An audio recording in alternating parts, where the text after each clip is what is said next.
What is up? Facebook Live, Northeast Kayak Fishing TV. You're on the Friday Night Spotlight. Tonight we got a great show planned for you. We got Greg Matakaetis from Connecticut. He runs Tight Lines Worldwide, and he's got a new tournament trail series that I can't wait to hear about, and I'm sure you can't wait to hear about it. It's a whole new format, changing the game in kayak fishing and team tournaments. So without further ado, here is the man himself. What up, Greg? What's going on, buddy? How's things been? Fantastic. How about you? Awesome. I can't complain. Thank you for having me. Laid off at the moment, so I'm going to make do with podcasts and YouTube videos and planning my fishing season. So it's been... Enjoying the cold? No. I would enjoy the cold if we had ice, because then I could ice fish.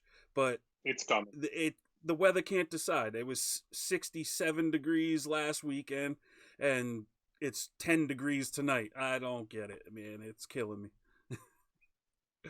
I actually went out in the kayak last weekend. I didn't catch no fish, but it was great to be out there. The 50-mile-an-hour winds were a little tough, but I had to get out there. 70-degree weather. I went to like a pond that's like 3 acres, so the wind really didn't affect it. How about you? When's the last time you've been out? I think I went out about a week and a half ago just to test the new rig out, just to get out there, call one, deep diving crankbait. Better than nothing. I got to get better at cranking, man. I can't crank worth a crap. I just don't have the confidence in it. I'll make like 6 casts and I'm like, nope, gotta put it away. I can't. Yeah, I'm starting to get into it myself, trying to teach myself. So, tell us about the new rig. I mean, we were used to the top water, seeing you in the top water. What do you got for the new rig? So, I've used Old Town since I first started bass fishing about 5 years ago. I started off with a Predator MK. Downsized last year to a top water PDL. Loved it. Awesome kayak. But after, tournament fishing some big lakes this year and seeing some pros and cons to the small rig, I decided I want to upgrade to something a little bit bigger. At the time, Old Town doesn't really have anything for what I was looking for. I've had my eyes on New Canoe for a while. A few of the guys I fish with use them. I've seen the pros to having that setup. So I decided to jump into a New Canoe this year. And I got the hat. So I got it a couple months ago. And just like anybody else, it's a new toy. I want to get out there, but it's cold. And I was able to get out there once to test it out, and I love it. It's awesome. It's an awesome setup. Yeah, I was actually thinking about making the same switch. I reached out to Derek Brundle right around the end of the season. That's who got me hooked on it. I was gonna demo. Yeah, once I saw him at we did the Big Bass Championship together, and I saw him with his remote with the spot lock. I was like, man, that is sweet. And it is awesome. I reached out to him. I was going to make the switch, but I just don't have it in the funds this year. I mean, I love my Predator. It's for a pedal kayak. I think the Predator is the top dog for pedal kayaks. You just can't put the spot lock on the bow of that kayak. There's no way. It would never track right. The hull design is just not built for that. Right. I noticed, because I did have a Predator before, but I had the Minn Kota on it. But I did notice fishing a couple tournaments this year in my top water side by side, the pedal Predators, those go through the water a lot smoother than the top water does for sure. I was able to compare and contrast that way, just watching the guys next to me. So the Predator is definitely where it's at for PDL right now. Yeah, it is, man. I can't. I started with the regular Predator, the 13. And I had a motor on it, but I had a deep cycle battery. The weight, you know me, I'm a big dude. The weight was just too much. I went to Toledo Bend. We had like gusty winds, and that place is like 65 miles long. So once the waves got down the end, I mean, I was dealing with like 3 footers, felt like 6 footers, and it was just too scary. I mean, the weight, I couldn't handle the waves the way that I should have been able to. So I went to the PDL. I love Good it. choice. I can go 10 miles. I've done 10 miles in a day pedaling. Yeah, I mean, I've experienced the downfall to having a pedal out in the middle of a big lake Yeah. and having to rush in. You're definitely overexerting yourself, Yes. tiring yourself out, getting from spot to spot, especially when time is of the essence. So again, that Winnipesaukee. was, yep, yep. Definitely saw the pros to having uh, a spot lock setup on a kayak Yeah. for Watching that type that of situation. video of Derek at Erie, I mean, that was insane. Those had to have been close to 2 footers that he was dealing Yeah, with in that video, and he was sitting in that one spot. I mean, it didn't look like he moved an inch. That trolling motor no, kept him right where he needed to be, and he crushed it, man. Crushed it. yeah, no. I mean, he's a stud. He's definitely he definitely knows what he's doing. He's awesome. He's definitely my pick for the 10. Oh yeah, that Definitely my pick. that's awesome. I'm rooting for him. Hashtag, I picked Ken. I just think Ken's got that chip on his shoulder. Second time going there. Um, I think Ken wants this bad, and I'm sure Derek does too. And I'm rooting for him. I'll be happy if either one of them wins. Um, yeah, no, Ken's a good guy too. yeah, Ken's a good guy too. Yeah, no, the hashtag Brundle Bundle. yeah, the bundle, man. And he's Got to do he's it. the rookie, man. He's the underdog. He he's awesome. I definitely learned a lot from that Yeah, guy this year. and He's great, dude. he'll share any information with you. He doesn't hide anything. We've had conversations, and even the first time I met him, it was like we knew each other for 10, 15 years. It was great. He's a great Yep, guy. yep. I actually just met him a year ago. I met him at the Foxborough show last year. Yeah, I don't even think it's been a year that I've known him. I want to Yep, say just over this past season was the first time I met him. yep, yep. So So let's get into Tight Lines Worldwide. Tell us a little bit about it and what it's all about. So, like I said, about 5 years ago, I started getting into freshwater bass fishing. Um, I'm a police officer full time, in my 12th year now. So, fishing kind of became my hobby on the side to maintain my sanity, kind of keep me entertained, Like many of get us. away from this. Yeah, I mean, I got bit by the bug. You know, it's kind of you get into your own little world, get to relax, no stress. Even though tournament fishing can be stressful, but it's definitely it's definitely something good to have on the side when you work crazy shifts, 16-hour days. You don't get weekends off all the time. Um, so I started off bass fishing as a co-angler for the Bass Federation of Connecticut. It's kind of how I got started. A friend of mine, Rob Panico, kind of helped coach me into, hey, you want to get into this? This is where you want to start. And so, as a co-angler, I'm not sure if you've co-angled before, but No, I how never it works have, is but I've kept track of it. I was actually just watching the elites weigh in today and the co-anglers. yep. So the way it works is you get paired with a random boater, and depending on what company you're fishing for, you can be fishing against all the other co-anglers. So the boater's not really your competition because the boater's fishing against the other boaters, or the boater is actually your competition too.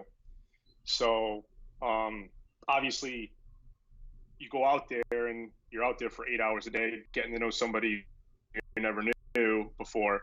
And at the time that I started really doing the co-angling, um, was kind of when a lot of the stuff was going on in the news with the law enforcement, Ferguson, stuff like that. So it was the whole like country was divided, stuff like that. It's real stressful time for like law enforcement, stuff like that. And so out on the water, through conversation, oh, what do you do for a living?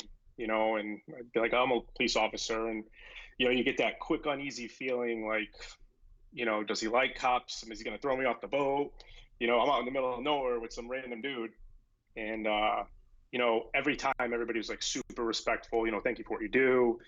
And it kind of made me realize like the fishing community as like a whole really hasn't been tainted by politics for the most part. Like, people say the national anthem, everybody's standing, taking their hats off, old school mentality, and so I really, really enjoyed it, knowing that kind of like, I was always welcome wherever I would go. I'd never being judged what I do for a living. And one day at a TBF meeting at Cabela's, I walk into the meeting and it's me, 30 years old at the time, and it's like a bunch of like 15, 60-year-old guys. So like I'm the young guy in the room. But there's one other young guy in there. Some, some kid with a backwards hat, decked out in like all this like bass fishing like attire. Jamie Vera, Annie Basson. So he's wearing all of his attire. Annie Basson's just kind of getting started at the time. And I go over and introduce myself. I go, hey, he goes, yeah, I'm starting this tournament fishing company, both big boat and kayak. Here's my card. And I decided to start kayak fishing a little bit, and I really enjoyed it. And but at the same time, I was still doing the co-angler thing. And during one tournament, I believe it was in July, I went up and fished one of the BFL tournaments on Lake Oneida, and I got paired with another co-angler or another angler that I never met before. And I'm bald. We're fishing. He goes, I got to ask you a question. And I go, sure. What's that? He goes, are you a police officer? And I'm like, oh, here we go. I'm like, yeah, I am. And he's like, no. He's like, no, thank you for what you do, man. It's an honor to have you on my boat. Like, and I'm like, really? And he's like, yeah. And I'm like, that's freaking awesome. Like, and he's a great guy. And I won't mention his name because I didn't ask his permission to say his name, so I won't do that. And so a kind of little light bulb went off in my head that like, what if I like started like this like fishing community, social media wise, where at the time like the safe space like concept was coming into play, where like the whole getting over what do you do for a living hump is already past. Like people already know you're a cop or a firefighter or military. Everybody knows what you do for a living, so it's kind of like like one big family. So like people from all over the world who do these professions can come together as one big giant family. This is who we are on the side, and this is what we do. And I came up with the company name Thin Blue Tight Lines, and the slogan was going to be called "We Hook 'em and Book 'em." And so it like popped in my head one day, and I'm like, I really like this. It's cool. And so I came up with this concept for a logo. The Spartan skull with the crossed hooks. And Jamie, who's also a graphic designer, I called Jamie up, and I'm like, hey man, I got this idea. And he had like the logo whipped up in like 30 minutes. Right. And I'm like, this is awesome. So, I create the company. I start doing a couple shows, and everybody thinks it's a cool concept. At this time, it's just something fun I'm doing on the side, not looking to make it like huge or anything like that. And as like my second or third show, I started getting a lot of requests. Hey, could you do like a firefighter shirt, or could you do a military shirt? Because Thin Blue Tight Lines was kind of like, blue lines. So it was like police, geared towards police. And, I'm like, this company can really grow if, I expand it to pertain to, fire, military, family, anybody really. Right. But putting a red line or a green line on Thin Blue Tight Lines really didn't make sense. So after doing a lot of thought, I was like, I probably got to rename the company. I got to like rebrand a little bit here, kind of evolve with demand. So I came up with Tight Lines Worldwide.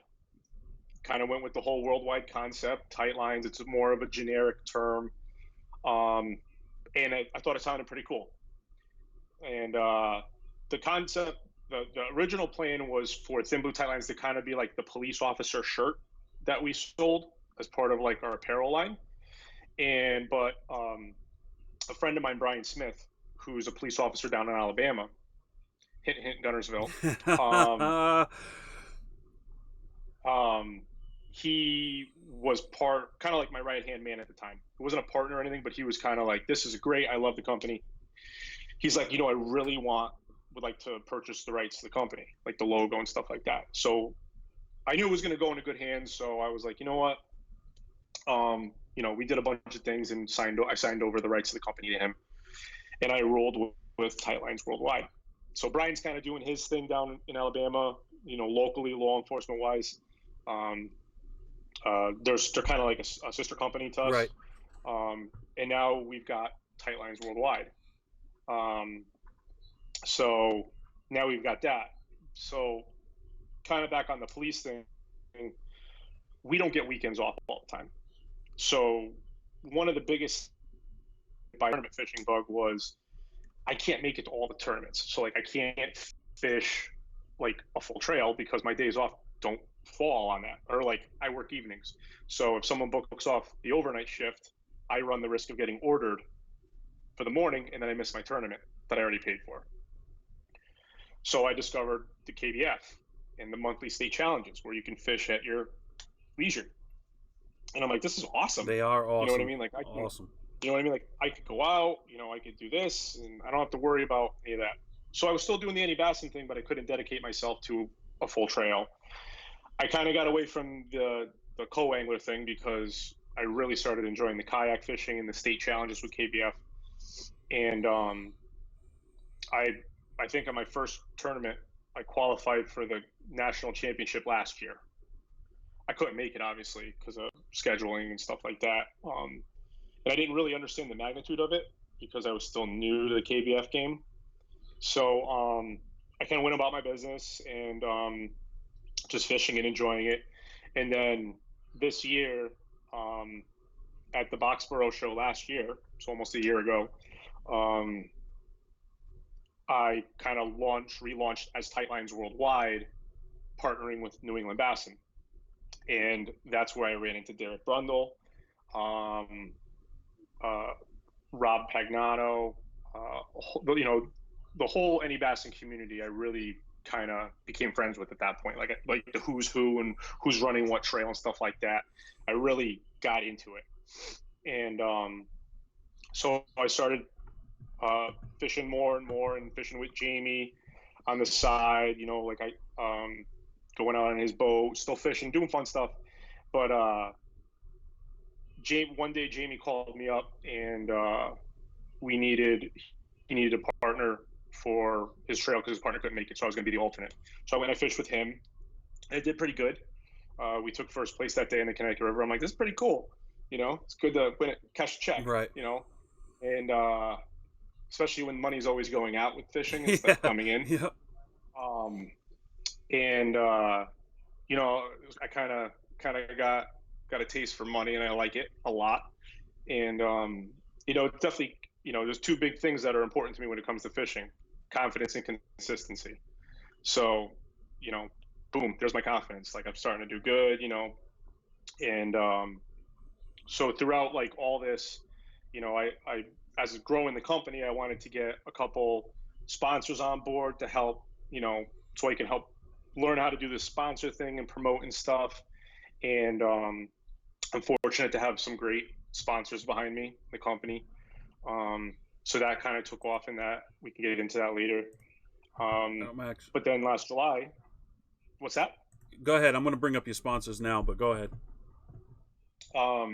So last July, I took like a 2-week vacation from work and basically went on a 2-week fishing trip with Derek and Rob Pagnano. I went up to Derek's neck of the woods and really, got to spend some time with these guys. And they're, like I said, they're amazing people. Like so much fun we had. We were fishing the overnight.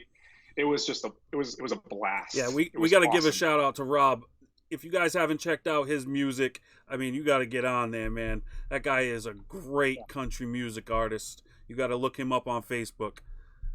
Sorry to interrupt you, Greg. I just had to give him a shout out. Oh yeah, no, Rob's awesome. Actually, Rob's launching his YouTube channel with all his music and stuff like that. So big shout out to Rob.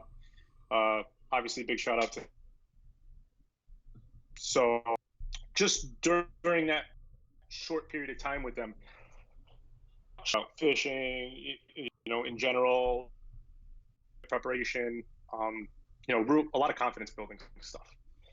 So finally, I decided, I'm going to go play in the deep end for a little bit. I'm going to go fish my first KBF trail tournament in Lake Winnipesaukee.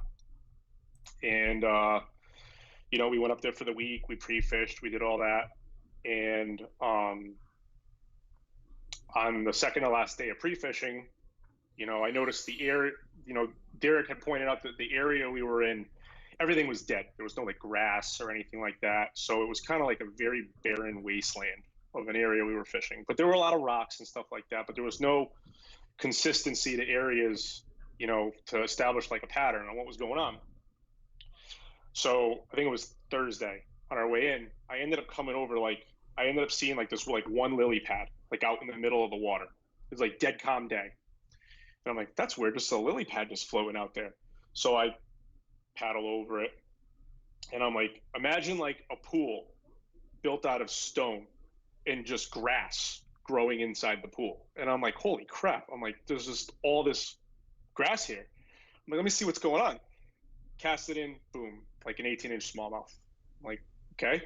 Next cast, like a 17-inch largemouth. I'm like, I like where we're going.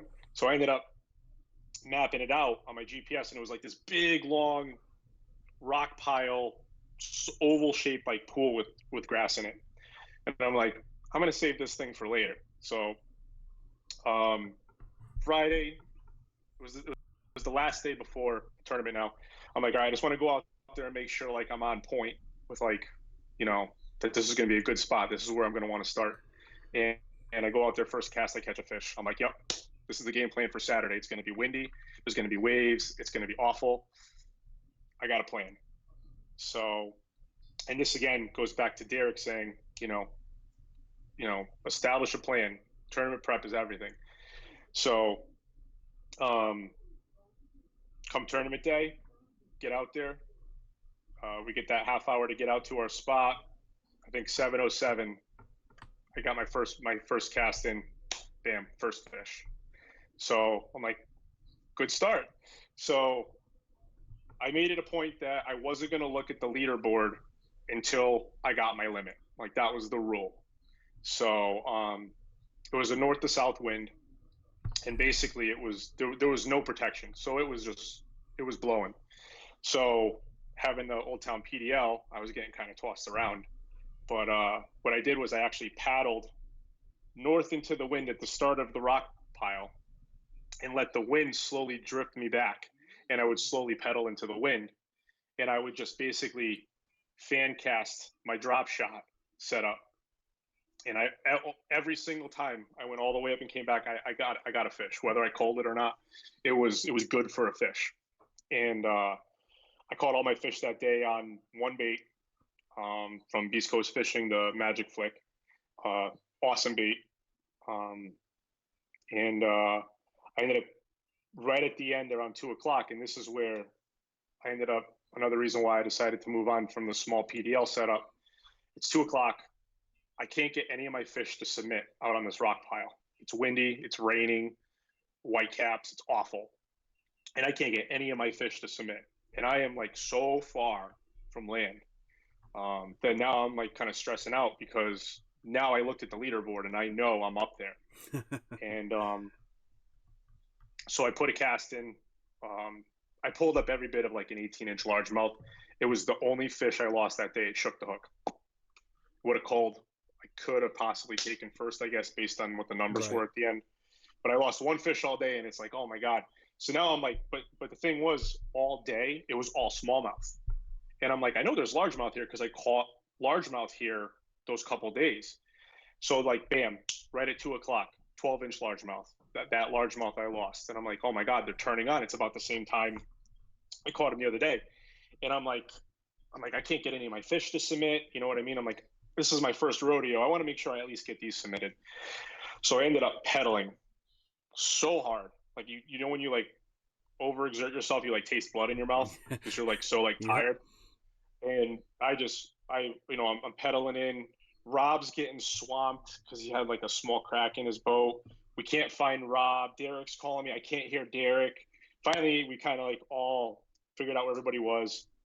We got in. I got the fish submitted, and I ended up taking third, which was cool. Very very good confidence I was builder. happy for you, man, because like you said earlier, you can't get a lot of those tournaments because you can't get the time off because of Yeah, your job. And I was so happy for you, man. When I got to the check-in and I realized that you were in the top three, I was so happy I for you. couldn't believe it either. It was awesome. It was cool. But it was what was aside from taking third, what I was more blown away by was the camaraderie there. Like just the because I had never experienced the KBF trail Right. tournament before. To see you, I hadn't seen you in a while. People that I hadn't seen in forever. They're like, hey, Greg, what's going on? Blah blah blah. It was awesome. It was great to see everybody. Even like Jason Gardner. I hadn't seen him for like God a couple of years at that point. Ken Wood came up, introduced himself. Awesome guy.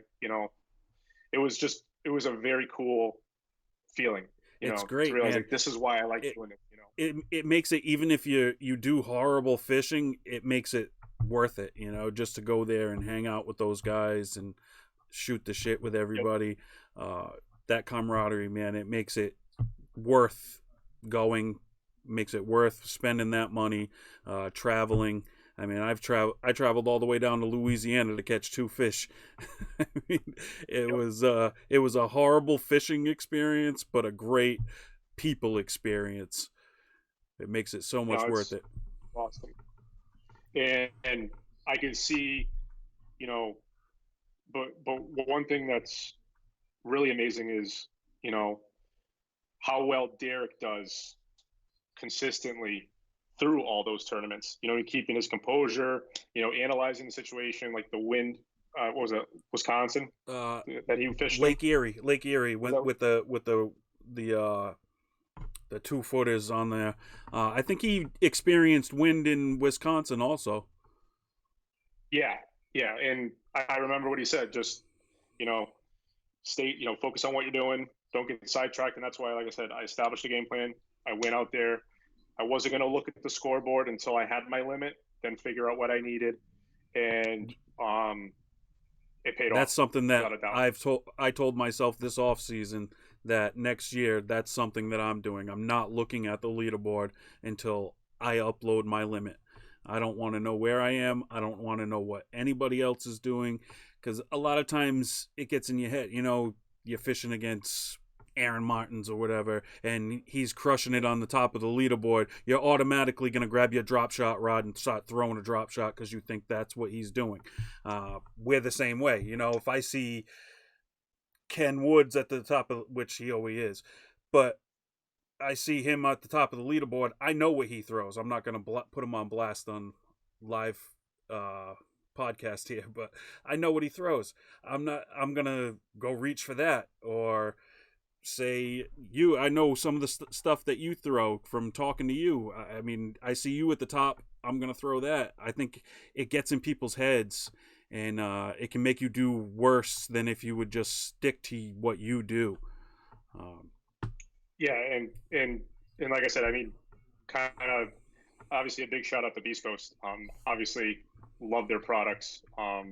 It's all that's all I use. Their tungsten, their jigs, and that has been a very big key in my boosting confidence. I mean, obviously we have the Tightlines Worldwide Instagram, but I went and looked back at all the pictures of me with fish, and almost every single one of those is caught with a Beast Coast product.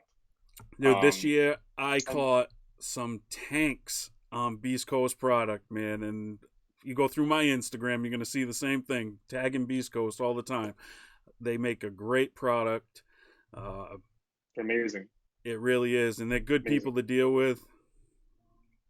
absolutely. And I got to I'm thank very you for that. I mean, I didn't know anything about them until the Boxborough show last year, and you walked me over to their booth. Um, we pulled out those swim baits that I'm not going to tell anybody else about, and and how to rig it. And man, those fish crush it. And I'm very blessed and fortunate that they gave me the time of day to kind of represent them. Right. And I'm glad I can produce with their and kind of pull my weight for them kind of taking a chance on me to promote and stuff, because I'm just a guy who likes to kayak fish. I'm not like, Right. you know what I mean, trying to take over the world. But everybody gets like a sponsor or whatever, and they're like, oh, these are the best jigs in the market, these are the best soft plastics. Just try them. Just try them. I mean, I caught my personal best back in November. It's the 6.9. Yep. Dragging the 7/16 finesse rig jig. Their stuff just works. It's awesome. So big shout out to them for sure. They're awesome, and they're going to be a Box Pro next weekend. And I think last year they like sold out like super Yeah, they quick on did. everything. So Because after I had bought some, and I was eating lunch. Me and my brother were eating lunch in the cafeteria there, and I had opened the package and started playing with it. And I was like, "Yeah, we got to go back over there. I want to grab a couple more packs of these." And we went over there, and they were sold out. yep. So I haven't tried. yeah, I've tried their football jigs, but I've never tried any of the other jigs. I like a football jig, and they make a good one. I wish they made a tungsten swim jig, but their swim jig is lead. The only reason I say that is because all these New England states go into the no lead crap. I mean, have you tried their new swim jigs? Because they're amazing too. I haven't. Yeah, you should. I would love. Awesome. I want to try a good swim jig. I'm a swim jig guy. I love swim jigs. I have boxes and boxes and boxes of swim jigs. But you're going to Box Pro next week, yes. Right? Where do you see them? You're going to pick some up. I've looked at them online, and I've thought about. The only reason I don't is because of the whole lead crap. Especially Massachusetts. Yeah. Massachusetts is. They have probably the strictest law. I've never heard of anybody getting caught or fined, but I mean, I thought I mean I could be wrong. I always thought there was an exemption on the jigs, or again I could be wrong. I thought it was more focused on like sinkers, like the flipping weights and stuff like that. They were more focused on. That's what some of the states are. Like Maine, it's more for sinkers and stuff like that. In Maine, if it's painted or skirted or anything like that, you can use it. That's it. New York is they just can't sell it, but Mass is they don't want anything, no lead at all in the water, and it's stupid. Just because of some birds. I mean, I understand you got to save the wildlife, but I mean, how many birds are eating sinkers? I mean, I don't know who comes up with this stuff, but it's ridiculous, man. And a $500 fine that's what turns me off. I don't have an extra $500 to spend on a fine. But I mean, I just found out about it, and I'm from looking up the laws. It says it came in like 2012 or something, and I've been using them in there since way before 2012. Right. So I don't know. I may just play ignorant, I think, when the DEM comes. As a law enforcement officer, I can't tell you what to do. But all right. But let's get into this new trail. Okay. Start laying the foundation for us on what it is going to be, and then I'll bring up the schedule. I know we got a conflict in a date that's going to be changed. So when we set the trail dates, I based them around the KBF Northeast Trail this year, because my plan is to actually fish the whole Northeast Trail. That's awesome. I'm so glad to hear that. I really am. That's awesome. So the dates we have on there were based around that. Apparently in June, the KBF switched a date recently, and I wasn't aware of it. So they moved their date to the date that I picked because I didn't want to conflict with them. So we're going to change that. I had an idea, and this year, Jamie and Annie Basson, they need a Connecticut team kayak trail. because they didn't have directors this year. And I pitched my idea to Jamie, and he liked it. Let me run with it. So I'm a huge Major League Fishing fan, and I know this concept has probably been tried before. So I wanted to do something where it was kind of a modified MLF format, but for kayak fishing. And I wanted to do it for the team trail, for the Connecticut team trail. So the tournament trail is going to be run through Tourney X. It's going to be every fish counts for the team. Oh, wow. 12 inches or greater. 12 inches or greater. It's all going to be submitted through Tourney X, the same way you would do a regular KBF tournament where you get the identifier for the day. And obviously, at the end of the tournament, the biggest bag wins. And then at the end of the year, we're going to do whoever had the biggest bag for the year, no matter what tournament it was in. That's going to be kind of like the lunker bag for the year. They're going to get an award for that. Now let me stop you for a second. It's going to be the total of the two anglers because it's a team thing. So it's going to be a total for the two anglers. Yep. So right now, and it could have changed, but I talked to Tourney X, and I wanted to make sure that there were the capabilities to do this type of thing. So right now on Tourney X, you can link as a team. But when you link as a team, it only allows for 22 fish per angler. So not every fish can technically count. Right. So the way we're going to run it through Tourney X is you're going to register as an individual angler and just fish as an individual angler because there's no limits on that. But then at the tournament, we're just going to put the two anglers together and add the two totals for the day. Because we got to have the scoreboard anyway at the end of the tournament. So it's the same thing. It's just we're not linking the anglers. Right. That could change. Again, this is just preliminary based on what we have. But that is, as of right now, the game plan. So you're going to have, as far as I know, the first ever team modified Major League Fishing format kayak trail. Again, it's going to be a work in progress. I'm sure there's going to be some kinks, but there always is. You can't do new things if you don't experiment, right? So, and luckily, I was able to talk to Beast Coast, and they have sponsored the trail. That's awesome. So they are our official sponsor for the trail. Thank you, Derek from Beast Coast. I appreciate that. So that is my way to try to get more anglers to try the Beast Coast products because they've been so good to me.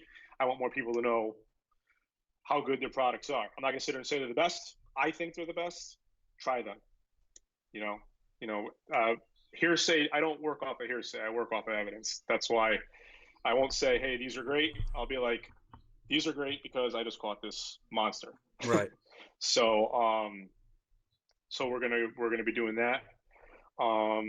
As of right now, there's gonna be 5 tournaments, according to the schedule. Again, we have to switch We'll bring it up right now. The June one, I believe the Powers Lake one, and all of them are in Connecticut. Obviously, April 11th at Mansfield Hollow. April 11th is opening day fishing for Connecticut, but same in Rhode Island. But Mansfield is open year round because it's not stocked with trout. So that's not going to be opening day for Mansfield. So we picked that because it's closest for us to the Massachusetts Rhode Island line because we want people from all over to at least come experience the first tournament and try it out, because we're only going to evolve and grow this style tournament trail if people come fish it and give us their feedback. Right. People may come and fish it and be like, no, it's not for me. But you know what? Look at Major League Fishing and look at Bassmaster. You know what I mean? You've got guys bouncing back and forth. You've got, guys like Gerald Swindle. He went to Major League Fishing. It's not for him. He's going back and he's doing his thing with bass. Finished 7th today in the Elite Open. Yeah, he finished 7th. Yeah, so you got to find what works for you. So one big thing about any bassin is, having multiple options, something for everybody. So this is my something for everybody. It's different. Um, and, you know, people can come fish it, try it. I hope they like I'll it. definitely Go be for at feedback. I'll be at Mansfield Hollow. I know that. I'm gonna make that one. Um, And what do you have for a limit on anglers? Is there a maximum amount of kayaks you can have at these tournaments? I believe right now we're at like 20. I think we're setting it for 26 anglers. So we're looking at 13 teams Okay. right now. That's the goal. I mean, I would love to have that for a turnout, but it's a new tournament. I am not, you know, I don't want to get my hopes up that we're gonna have a jam packed house, Right. opening day. I hope so. But this is something I definitely, it was my idea, just like Tightlines Worldwide, just like the Blue Tight Lines, and I would like to see it succeed. And again, it gives somebody something different Right. from the norm for us kayak anglers. I might do well because I can catch the hell out some dinks. That's it, man. That's what it's about. But you know what? Realistically, everybody's like, "Oh my God, you're going to be judging like hundreds of fish." Well, I mean, you and me, for example, you go fish a tournament. Right. How many people blank? You know what I mean? How many? What's the average amount of fish caught by a single angler at a tournament? You know Right. what I mean? On a good day, Yeah. Right. maybe 20 fish. 20 fish. Yeah. So you know what I mean? So you get 20 fish. You Especially get on a 20. tournament day when there's other anglers out there at the same time. You're not fishing the whole place because you're dealing with other anglers. If you're fishing on top of somebody, that's a no Right. no. You know. And so say you get 40 fish a team and you got 10 teams, Right. okay, it's 400 fish. But me and my partner Brian Baxter, yes, we're going to be judging, but since we're fishing it, we're also going to have another team who's fishing the field judge too, because they have to Right. judge our fish and they can assist with all that, or if there's any, That's the same I do with mine because I fish my club too. So I have other guys that'll go on and judge, and I never judge my own fish because right, I don't want to have anybody questioning my integrity or the club's right, integrity. right. So, like I said, we've thought a lot of this out. Um, and any kind of kinks that we could run into. I'm sure there's gonna be ones we haven't thought of, but we have tried to plan appropriately for any kind of bumps in the road with this. So, and I hope people enjoy it. I really do. I'm We put a sure lot they of thought will. into this. I'm sure they will. Beach Pond is another one that's close to me. That's literally on the Rhode Island border. That's Yep. partially in Rhode Island and Connecticut. Uh, I think my most hated pond in the state, but I'll try to make it. all of those except for Bantam Lake are easily accessible off of 395 in Awesome. Connecticut. So whether it's far north or far south, it's all basically off of one major artery there between the states. So that was another purpose. That was another reason we did it, is because we figured the closer we had it to state lines, the better chance we have that we can have more people coming to experience it. Especially people like you. A lot of people I know. I'd love to have people come down and Right. fish with us. And that's another thing that Tight Lines Worldwide is trying to do. Is we've got all these different um, companies that run tournaments, whether it's the Maniac Anglers, you guys, we want to have an open door policy where, if we've got the openings for people to fish the trail, the more the merrier. You know what I mean? If we've got the openings, come on down. You just got to pay the additional, I think it's like a $5 fee per angler to have the insurance cover you under New England Bassin, because it's in a New Bassin trail, and come enjoy. Um, I think one small thing We got a that, question. There's a question in what the do we got? comments. What do we got? Josh Cabral says, "Do you need to bring a partner?" No, good question. So that's another reason why we are doing it as you register individually and fish individually. Because if you fish by yourself as a team, so a one-man team, and you register as a team, you can only catch 22 fish. So now you're automatically limited to only 22 fish, whereas a team is limited to 44. So that's why we're doing it as you're fishing individually, because now we can have individual anglers fish as a team. if that makes sense. Right. And But who are you, like, how are you going to pick the teams? Are you going to, like, draw them no, out of a hat or? nope, nope, you're coming in as a team. Like I have my partner already. Oh, okay. Um, So, yep. so I think what he's asking is, does he need to find a partner before he Yes, I'm gets there? sorry. Yes, absolutely. So the other thing is, if you fit, like, say me and you were a team and we were fishing together, you're my partner for the trail series. Oh, you're Okay. the partner for the whole series. Right. But you're allowed one alternate. Okay. You could claim one alternate. So if you can't make it to our first tournament and we use, you know, Mike Smith, whoever that may be, Right. if we use him, we've declared him as our alternate. Okay. So if we ever need an alternate again, it has to be him. Okay. Make sense? Makes Because we sense. don't want it to get too out of control. Right. Um, so Josh also asks, do you need to be an any Bassin member to fish just one tournament? that is something I have to check with Jamie from Any Bassin for. If you're not, last time I checked, if you're not a member of Any Bassin, you have to just come and pay the additional insurance Right. I to think it was cover. $10. I think. Yeah. So, but what happens is if you're not an Any Bassin member, priority sign up for the trail Right. goes towards Any Bassin members. So you just have to wait to make sure there's an opening. Otherwise, it's first come first serve Right. for Any Bassin members. Which is, So, I mean, that's fair. right, If you it's an pay, Any Bassin if trail. you So right, you if have you're to, paying membership, I mean, you should have first dibs on the event. right, right. So, Who else we got in here? Ryan Bessel's on here. He's asking if I need a partner. I might, what's up, Ryan. Ryan? I might need a partner. Ryan, someone I expect to be there. uh, Rich Biggie said, "What's up, Greg?" Said we What's up, spoke buddy? not too long ago. Who else we got in the house? All right, there's another subject I want to touch on. It's a little more personal and it's kind of a little sensitive, but I want to talk about Lindsay Withers and what you did for her. And I'll just, Can you see? I can't see it. Oh, you can't see it. Oh, now we can see it. There it is, the TLW in pink. For anybody who doesn't know, Lindsay is first a breast cancer survivor and unfortunately has it again. And she is a sister angler. She fishes just like us, maybe even more hardcore than we are. And Greg did some great things for her, and I'll just let him take it from here. So, I've known Lindsay for a few years, just from fishing shows in the fishing community, and my aunt is actually a breast cancer survivor.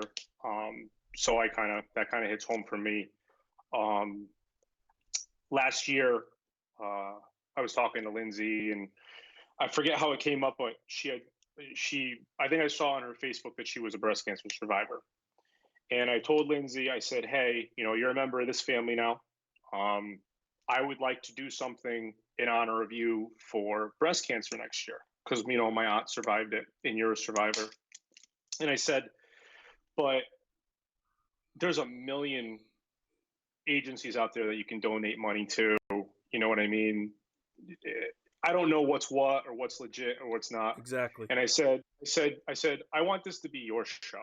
I want you to pick a place, let us know who we're going to donate to, and I want to put something together, do a shirt, and I really want you to be the face of the company with this, so we could do something special. And she loved the idea. Back in August, she calls me and she goes, "I got some bad news." And I said, "What?" She goes, "Well, I've been feeling really, really weak lately. A lot of pain in my bones. I figured I want to get the lingo right because this is her story. So if I mess anything up, Lindsay, I love you. Sorry, I'm trying to remember." She said that when she beat breast cancer back in 2013, she thinks a cell went rogue and became immune to her treatment. So it metastasized over the years, unbeknownst to her. and now she's got it in her bones. So the breast cancer came back, and now it's in her bones. It hit her hard. So she finds this out, and like at the blink of an eye, she has to basically quit her job because she's a paramedic. She can't lift, she can't do anything with the wrist because she could easily fracture something. It's a very dangerous situation for her. And so, just like that, she's got no, form of income. She does have a boyfriend who's been awesome to her. She talks about him all the time. Again, that's her personal business. So he's really been dealing with a lot with her because she's got good days and she's got bad days. I try to check in with her as much as I can. So I said, well, Lindsay, we were going to do something for breast cancer. I said, well, why don't we do something for you? And she said, that would be great. Anything that you could do would help, because she's not working right now. So I said, well, I want to do something to help raise money. I want you to focus on kicking cancer's ass again and let us do something to handle the bills. So I don't swear on here much, but I'm going to throw it out there. Hashtag fuck cancer. Everybody tag it in there right now. Hashtag fuck cancer. So me being the creative genius that I am, I looked at Tight Lines Worldwide, TLW, and I said, Team Lindsay Withers. I said, boom, there's our t-shirt. So called up our rock star designer, Jamie Vera, and I said, Jamie, this is what we got. This is what I want to do. I want to do this for the logo. Can you whip something up? That logo is all credit for Jamie. He whipped that up right away. And we were off to the races getting those shirts printed to help raise some money for her. What's crazy is it's her initials. The LW, it fit perfect. It just, in the nicest way possible, it couldn't have worked out better for us to try to come up with something for her from the company. So I went to my police department, PBA. They donated some money to go towards the startup costs of getting the shirts printed because I wanted to raise the money to get the shirts. So everything we sold shirt-wise, all that money was going to her.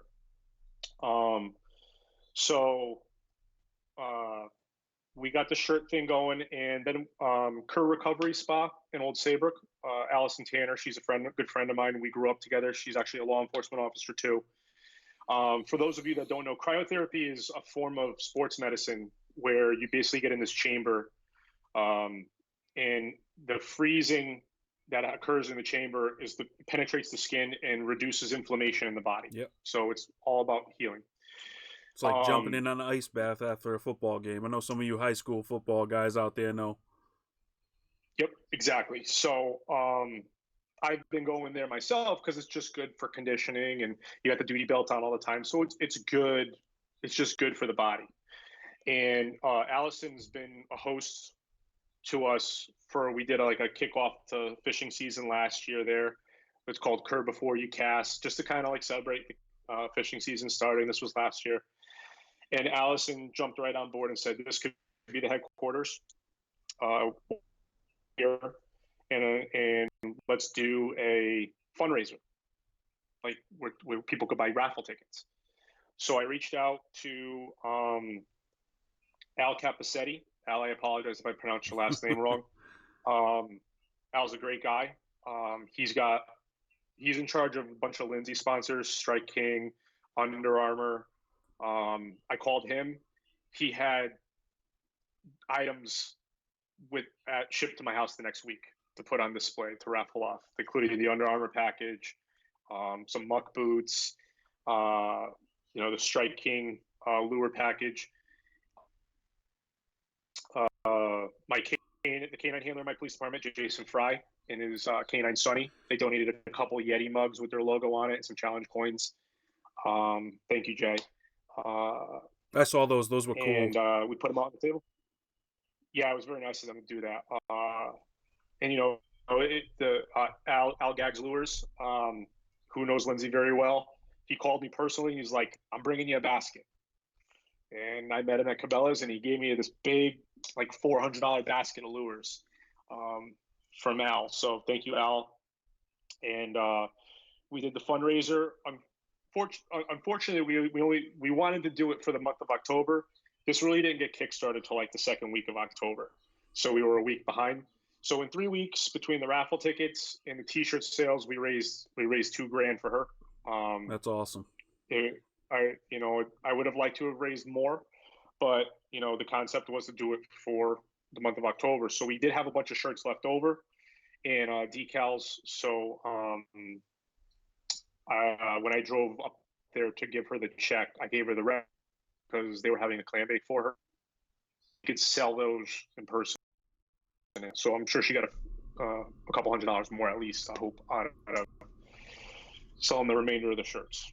So we were able to help her out, the best we could with what we had at the time. And again, it felt good to, know that it eased a little bit of the stress of everyday bills for her on that. And we as a community were able to do that, accomplish that in such a short period of time. So. That's great, man. I love to see when the community comes together, especially for something like that. It could change everyone's lives around her, change her life drastically, which I'm sure it has. And I hope she pulls through it. I really do. Yeah, she's doing some bucket list stuff right now. If you follow her on Facebook, she actually just went to SeaWorld with her father. So that was really good to see her out and about. She had a really good time. So again, I'm very happy to see that she's out and about doing some stuff. Me too. All right, I'm going to roll out the red carpet for you. You can thank anybody you want to thank. Actually, first, one more question. I ask everybody that comes on here. Yeah. Top 5 anglers of all time. Can be anybody. Could be one of your friends. It could be a pro angler. It could be anybody. Oof. I wasn't prepared for that one. Nobody is. Well, me. You got to watch the shows, man. You got to watch the shows. I ask everybody. All right. I'll make it easy. I'll do the pro. I'll go all pros. Boy. I'll start at number 5. I'll go Greg Hackney. Big fan of his. Gerald Swindle. Very pro law enforcement. Thank you, Mr. Swindle. Brent Chapman. Yeah. Very big. That's fan one of you his. don't hear often, and he is definitely a good angler. Number 2, I'm gonna say James Watson. Wow. He is hilarious. And when I first started watching Major League Fishing, it was one of the episodes where he went on this absolute tear with this spoon, and he was hilarious to watch. So I'm a huge fan of his. I follow him. That's my personal one of my personal favorites on that. And number 1, Kevin Van Dam, man. He's the GOAT. He's the GOAT. Is. So actually, no, I got one more in there. Edwin Evers too. Yeah, dude, those 2 guys. Last year at that cup, man. Oh my word! When he was. So that's 6. I'll give you 6, not 5. He pulled in 40 fish in 5 minutes. It was insane. Yeah. Kevin Van Dam is like the Tom Brady. Yeah. And Edwin Evers is like the Peyton Manning. Yeah. That's the way I look at it. That's the way I compare those 2. Yep. So those are my picks. I gave you 6. That's all right. I forgot about Mr. Evers. It's all right. We can take 6. So I'm gonna let you thank anybody you want to thank. I'm gonna thank you for coming on. It was a great interview. This was definitely a great interview. So I'm gonna thank you for coming on. Let you roll out, say who you gotta thank, and we'll get you off of here and get you back on another time. Thank you, sir. So, well, first and foremost, I got to thank, everyone from Tightlines Worldwide, the community, the supporters. This isn't me. This is everybody. Everybody is making this a thing. You know what I mean?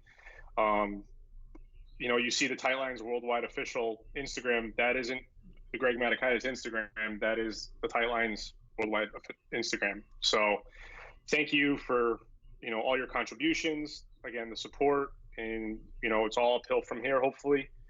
A big shout out to the task force guys, our promotional team.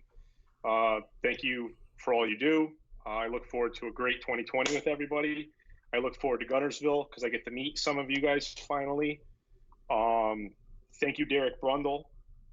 I know you're going to go down to Florida and absolutely crush it.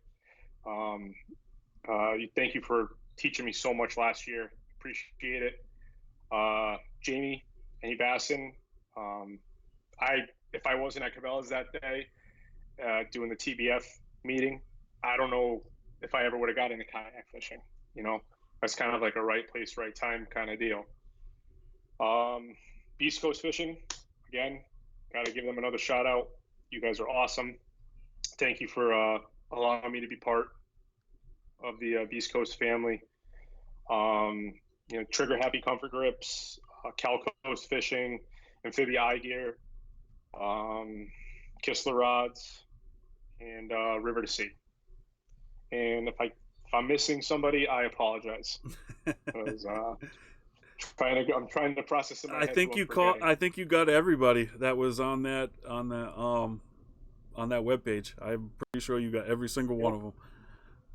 And like I said, a big shout out to you, your crew, all the other kayak crews in the Northeast. I hope we can all, get together and have one big powwow tournament. I hope you guys will come down and experience our Elite Trail Series. I'll definitely be at the first one. Most likely the Beach Pond. I got to look at the locations on the other ones, but if I can fit them in, man, I'll be there.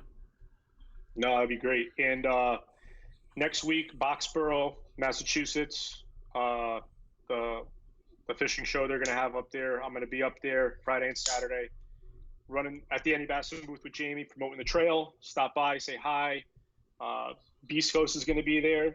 I suggest you go check out their products. If you guys got any questions on it, I'm sure I'll be over there talking to them too, because they're awesome guys to talk to. And yeah, everybody be safe, and I'll see you on the water. All right, Greg. Thanks for coming on, man. I appreciate it. It was a great show, and we'll talk to you next time. Thank you, brother. Absolutely. You too. Guys, thanks for tuning in. This was an absolutely great episode. I hope you enjoyed it. You watched Northeast Kayak Fishing TV. This was the Friday night spotlight. I hope we answered all your questions. We didn't have any technical difficulties as far as I know, like we did last night. So hopefully we got all that squared away. I still don't know what happened. So smash that like button, share it with all your friends. And we'll see you next time, next week on Thursday. Let me look at the schedule. Let's see who we got. Thursday, we got Jake Young, Maniac Anglers, Angler of the Year. He'll be on Thursday night on Top Dogs. And then Friday night, an episode that I know a lot of people have been waiting for. Mr. Ken Wood, the Hammer in the Northeast. We'll see what he's got to say about how he founded MAKB. So thanks for watching, guys, and we'll see you next week. Tight lines, good times. See you next time.